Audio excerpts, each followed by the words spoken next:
Well, hello, and welcome to Preparing to Survive and Thrive Homesteading channel, Charlie B.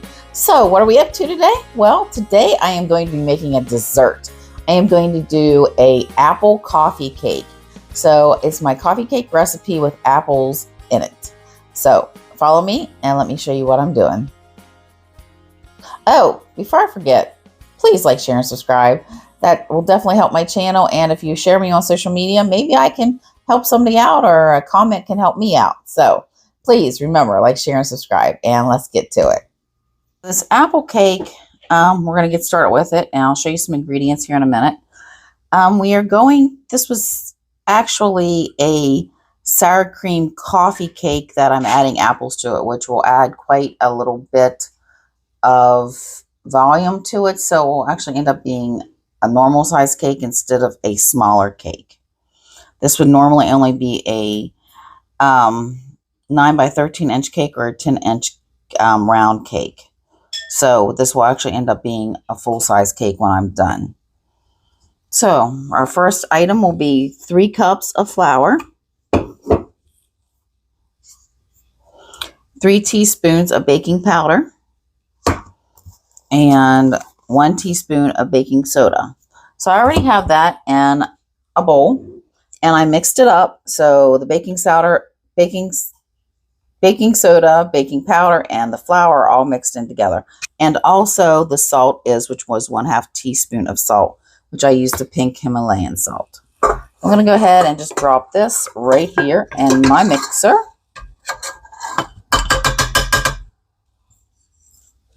Our next ingredient will be 1½ cups of sugar,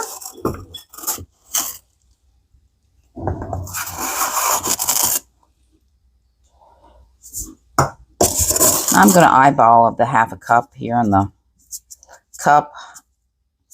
I kind of do a lot of eyeballing. I've never been really much for measuring, but there you have it. So, but these are the actual measurements that we should be having.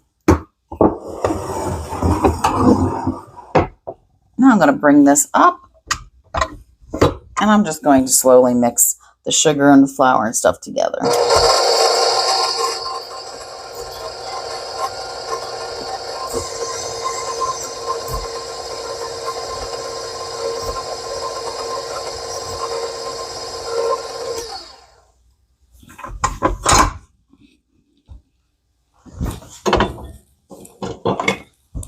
Just going to check it to make sure I don't have any lumps of sugar in there, because I actually had a big lump of sugar. I want to make sure it's pushed out. And yes, it is.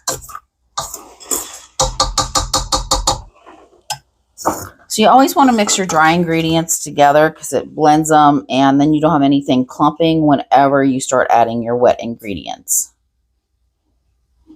So we'll start that now.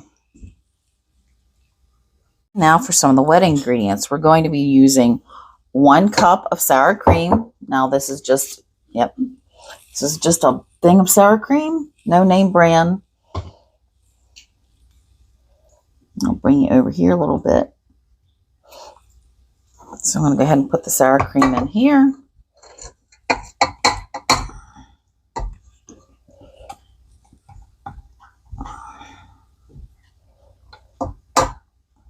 Now remember, when you're measuring out stuff, glass measuring cups are normally for wet ingredients, and your metal and your plastic cups are normally for your dry ingredients. This is kind of like a plastic cup. And then I also have 1 cup of butter, softened, and 1 teaspoon of vanilla. I used just the pure vanilla extract. Seems to work out really good. I'm taking and scraping off some of this sour cream on the mixer. And I'm just going to slowly mix this guy together.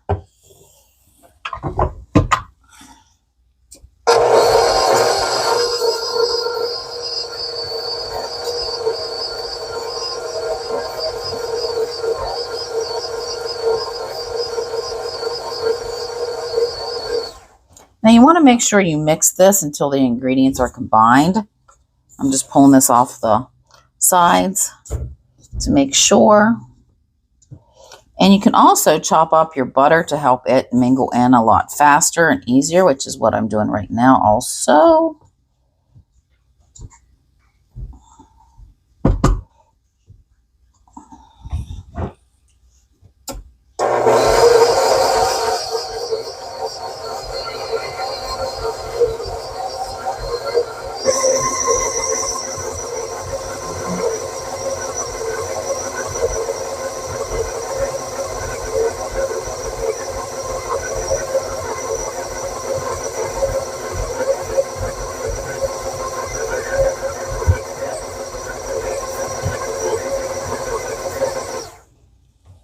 I'm just going to go ahead and check this to make sure it's all combined. See, you got some balls here. It's not combining enough, so I'm going to go ahead and get this going again because we want those ingredients to work together.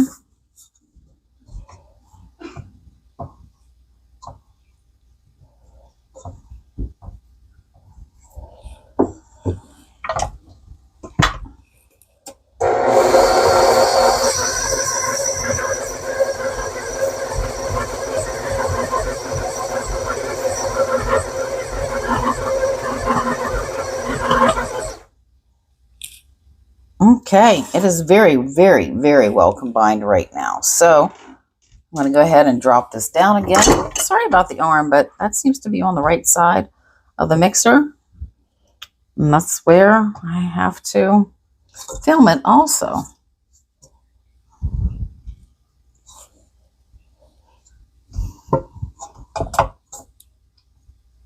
Okay, and now for the last ingredient that I'm going to use are 3 eggs. Now, I love this because these are farm fresh eggs. Makes me oh so happy.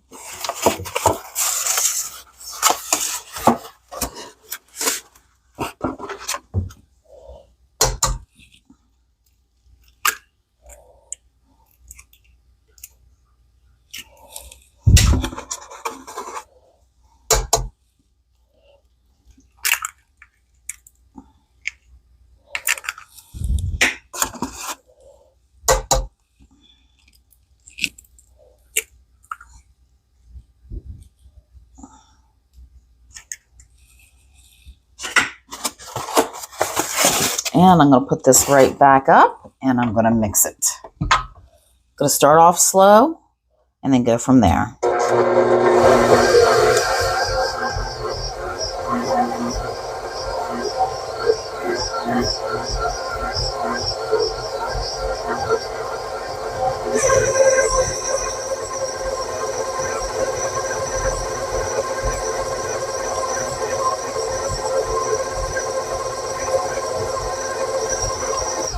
I'm just going to go ahead and drop this down again and pull this off, pull the batter off so I can get the eggs to mix in better.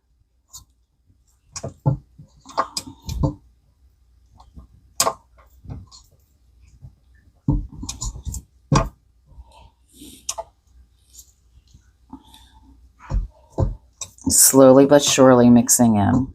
I'm going to bring this up to about a low speed and not the stir to get it to mix in better.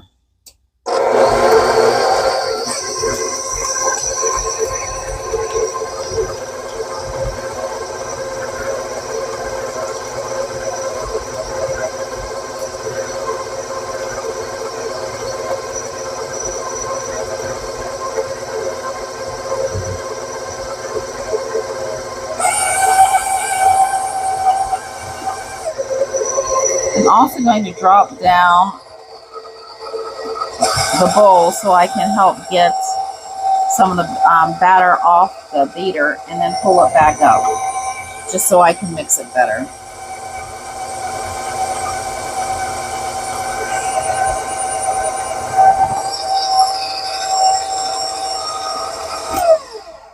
Now, I just want this to be mixed up all real good, so I'm going to take it and I'm going to check it.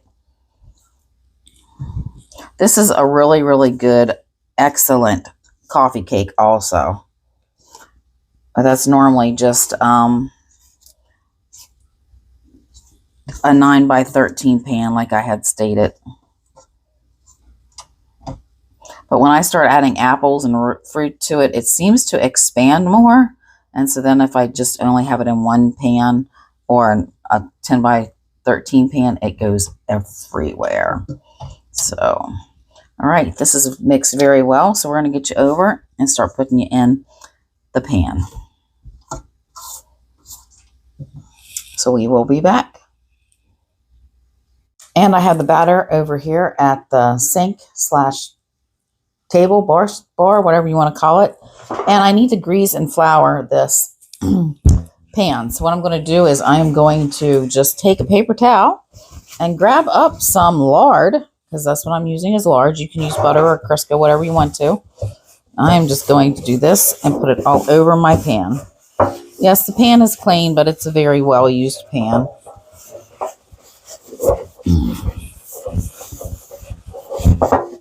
Now you want to make sure you coat this whole inside of the pan, not the outside, the inside of the pan, with the lard or butter, Crisco, whatever you prefer to use. I prefer lard. Make sure I get it there in the corners because we want the corners to not stick. And I'll actually be cutting this cake in half and sending it to my daughter for a place that she's going on Christmas Eve, because we don't need to eat a whole cake in this house with only 3 adults. Even though it's a nice thought. Now that I have the pan covered in Crisco, I'm going to just take a little bit of flour. And I'm just going to sprinkle some of it in the pan. I'm going to literally tap it down so it falls everywhere. Now I suggest that you do this over a sink, and that's where I'm going to head here in a minute, so I don't end up with this everywhere. But as you can see what I'm just doing, I'm just turning it around like this. And once I get it totally covered, then I'll shake out the rest of it in the sink. Okay, so be right back. I just don't want to spill this everywhere. Okay, so I have my pan greased and floured. And now I have my cake batter here, which is very, very, very thick cake batter. I was saying that this is very, very thick batter, so I'm going to just take about half of it and put it in the pan here. This is very, very thick.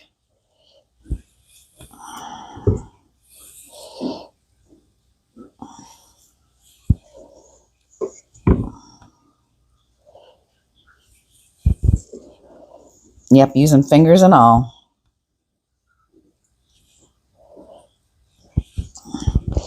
This is going to be a good half of the batter that I'm going to be using.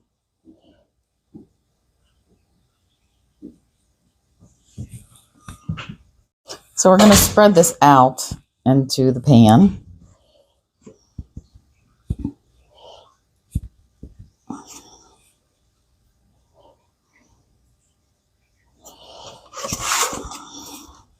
And like I said, this is actually a coffee cake recipe that I just really like. The taste of it, the texture, and everybody always seems to like it so very much. So I use it to also add fruit to 1 or 2 here. I did blueberry once before. That turned out really good. Oh, and I'm also going to be cooking this in my wood cook stove today.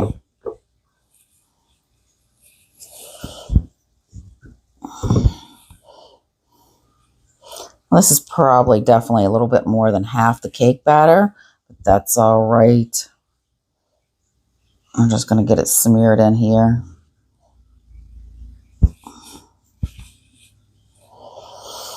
Kind of messy, fingers and all, but that's all right.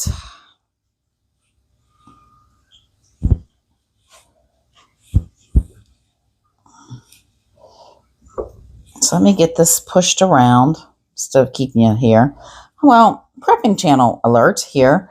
So don't forget to make sure you have things like flour, salt, baking soda, baking powder on hand so you can make bread and cakes and pies and cookies, because things like that are very good morale boosters. You can't, well, you can live off of beans, but you won't be very comfortable when you do it. Plus, there's something also called, what is that thing called? Food boredom that will actually cause you to want to stop eating and not even really want to eat. And if you're ending up with something like that, then you might end up not eating the food that you need to eat and pretty much put yourself on a course for malnutrition. And that wouldn't be fun, because that when you're malnutritioned, you can end up with a lot of health issues along the way. But let me get this all spread out in there, and I'm going to show you what I'm going to do with the toppings here in a minute. Let's add some toppings to the first part of the cake, and we have 1 cup of brown sugar, and we are going to go with 3 teaspoons of ground cinnamon. We're just going to mix this together.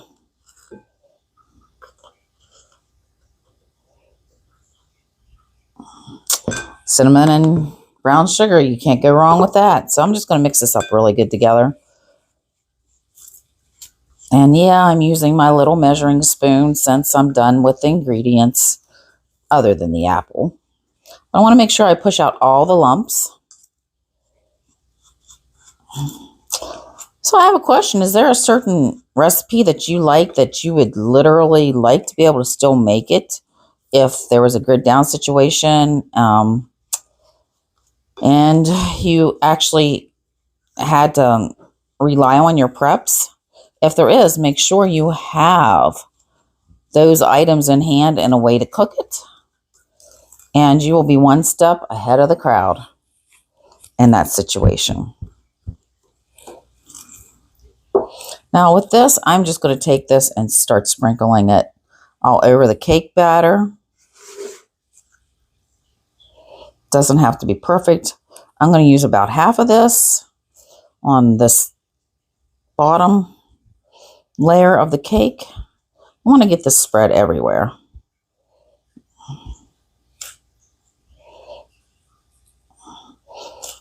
Now see, this is pretty much the recipe for the coffee cake,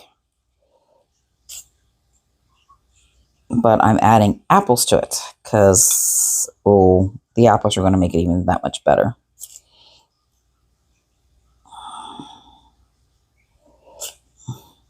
I got that good and covered. And let me get the apples up here. Okay, I was gifted some frozen apples, and I'm still trying to clean out my fridge so I can get more stuff in it. So these were frozen.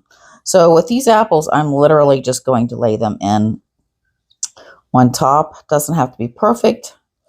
These apples are actually really good. I tasted a couple of them this morning. Doesn't have to be perfect. Nobody's going to see this part, but they're going to taste this part. It's going to be amazing. You could literally chop them up even in smaller pieces if you wanted to. And just make it kind of like that. Fill in holes with some of the smaller ones.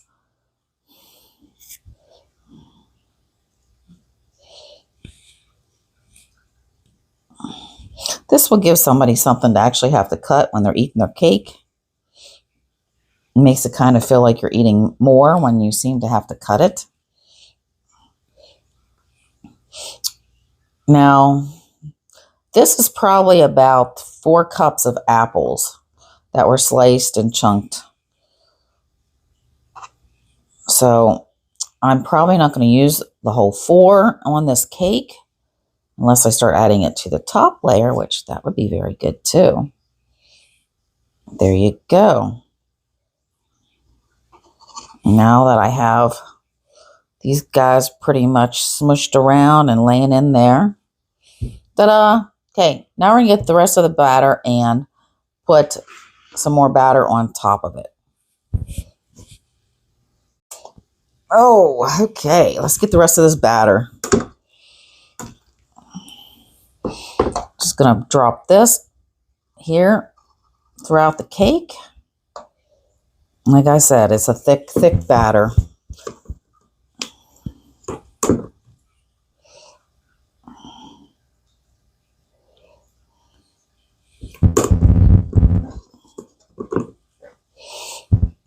Yeah, I use my fingers, but it's mine. I'm not selling it to anybody.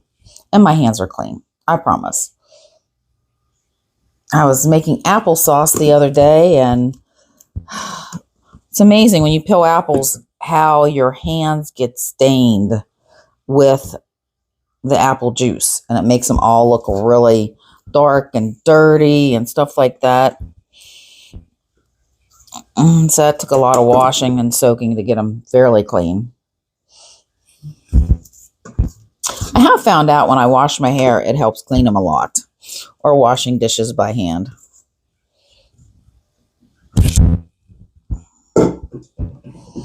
Let me get this smeared out. Now, this being so thick and you're putting it down there, you really are going to have to just kind of push this around. It is not going to spread very easily, but that's all right because we'll get it done. It's just going to take a little bit more time to slowly add the cake mix to the top. And if this isn't totally pushed out, that's okay, because as it cooks, it will literally start to go over the rest of the apples. But you want to have most of them covered and not just depend on it smashing itself out or melting itself out when the butter and the sour cream starts to liquefy a little bit more because of the heat.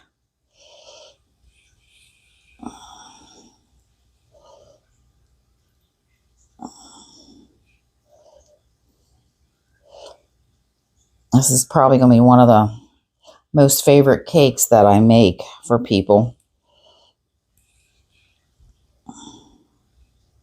So let me go ahead and get this spread out so you don't have to sit and watch me all the time, and we'll be back.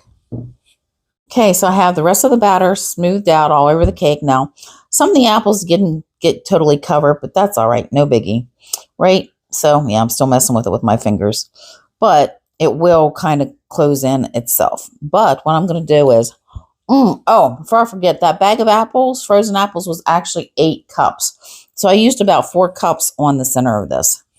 And now I'm just going to go ahead and take some more of the cinnamon and sugar mixture and put it on here.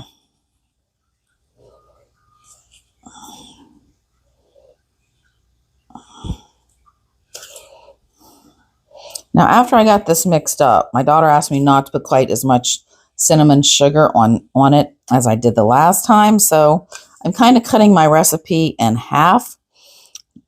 So that would actually end up being 1/2 cup of brown sugar and 1.5 teaspoons of the cinnamon, which I think it tastes amazing. But then again, I'm a sugaraholic. I will be the first to admit to it. So, but I'm going to go ahead and flip this all over it. And I'll put the rest of this in a baggie and save it for another time. I'll just have to make sure I label it.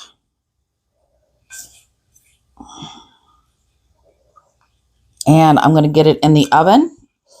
Now I'm cooking it in my wood cook stove. So my temperature is going to be slightly off. But what you'll want to do is cook it for 50 to 60 minutes at 350 degrees. Okay, so let me get you in here. Okay, so this is about 350 degrees. And I'm just going to put this here in the middle of the rack. Close up my oven. And I'm going to let it cook for about 50 minutes. I'm going to check it at about 45 and then keep checking it until it's completely done. So we'll be back. Well, this is the cake. It took an hour to cook in my oven. Now, fortunately, this is a wood cook stove. So sometimes it gets a little hotter on one side than the other. I should have turned it and I didn't. So got a little bit more done on that. That's okay. We'll just scrape that off and not worry about it. But I stuck the toothpick in it to test it to make sure it was done. And it tastes amazing. So I will let you know when I do a taste test how much I love it. Okay, and here is our taste test. Here's my apple coffee cake. So let's try it. Got to get some of this apple right in here. Oh, it looks good. It smelled amazing while it was cooking. Mm. Mm. Always, always amazing. Well, there you have my recipe for my apple coffee cake. And remember, if you like my content, please like, share, and subscribe. And Charlie B signing out. I'll be seeing you soon.